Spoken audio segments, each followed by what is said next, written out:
Қыздар, мен мына жерде анториум, яғни еркек бақыты гүліне топырақ дайындап отырмын.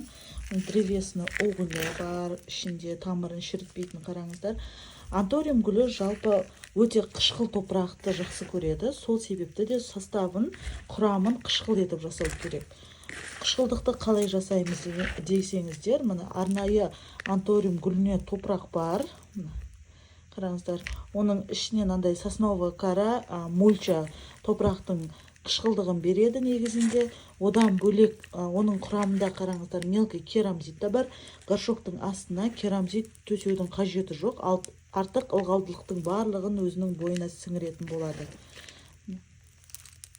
Егер де анториум гүліне топырақ керек болса, маған жазыңыздар, мен WhatsApp номерімді қалдырып кетемін.